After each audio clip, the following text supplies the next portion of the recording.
I don't think we appreciate the sun enough. And I say this as someone who gets sunburns from Hubble pics and people with unusually shiny teeth. I have every reason to hate the sun. But really, I think we take it for granted these days. Ever since we figured out that solar eclipses didn't mean the sun was literally getting eaten by a giant snake, we've kind of stopped worrying about it. And I think that's a shame, because some of my absolute favorite myths are about what happens when the sun stops working. But while many mythologies have designated sun gods and/or the occasional myth where the sun is threatened but ultimately saved, I think the Aztec creation myth has my favorite take on the subject. So let's take a look at what history's most notoriously bloody mythos has to say on the subject of suns. The Aztec creation myth begins when Ometeotl, a primordial dual god that may or may not have ever actually been worshipped, spontaneously creates himself and promptly spoots out 4 gods to start filling out the pantheon. These 4 gods are associated with the cardinal directions as well as the colors white, blue, red, and black. They're sometimes referred to as the 4 Tezcatlipocas, which is a bit confusing because only one of them is actually named Tezcatlipoca. The other 3 are Xipetotec and 2 more familiar Aztec deities, Quetzalcoatl and Huitzilopochtli. Quetzalcoatl, the white Tezcatlipoca, is the god of the winds, the west, knowledge, learning, art, and the planet Venus. His name means feathered serpent, which is usually how he's represented in the art. Huitzilopochtli, the blue Tezcatlipoca,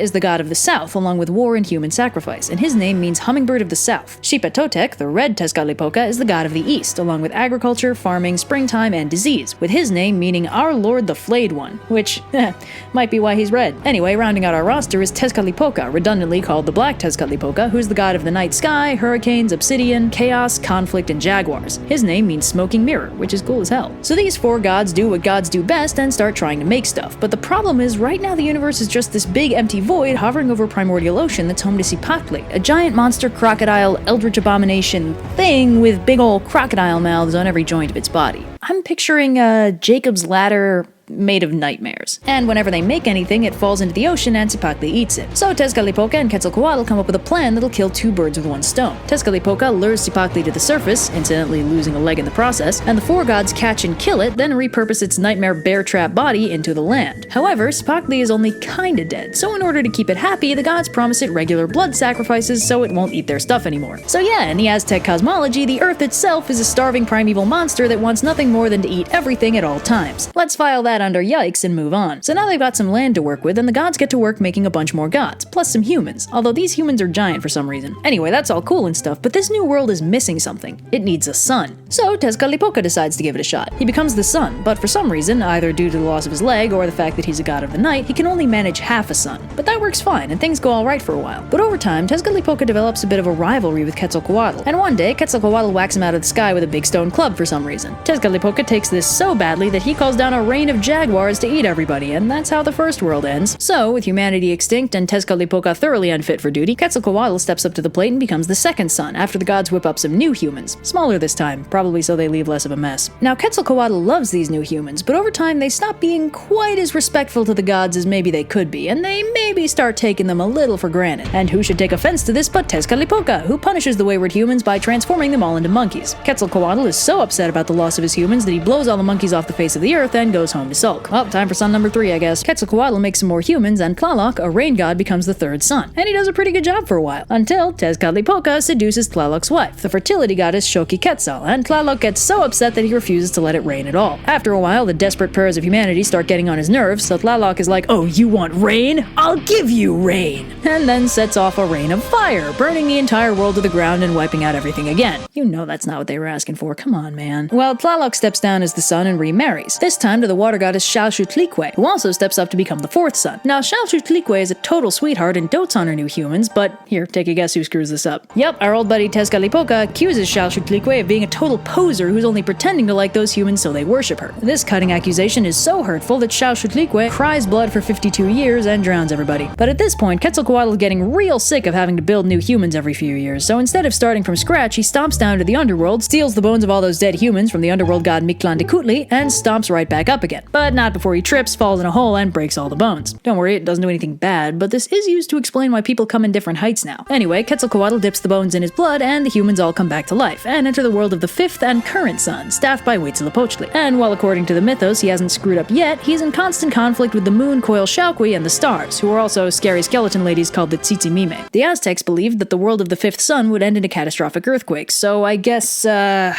California, quit trying to fall into the ocean, and remember to pour one out for Cipactli once in a while. Blood sacrifices keep the planet from eating your feet. One day you'll look to see I've gone For tomorrow may rain, so I'll follow the sun. Someday you'll know I was the one, but tomorrow may rain, so I'll follow the sun.